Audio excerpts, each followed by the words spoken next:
ពពទីទុយហើយច្រក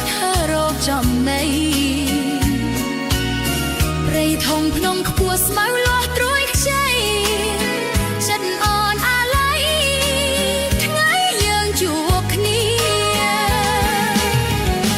ជួបហើយប្រែប្រួលព្រាត់មួយជីវិតព្រាត់ខានជួបចិនព្រាត់ព្រួលតាំងពីព្រាត់គ្នាជាតិនេះព្រោះមានមេរៀជាតិក្រោយជួបគ្នាក្នុងនាមភក្តីអូនរស់ទូលទុកព្រោះបាត់មុខមក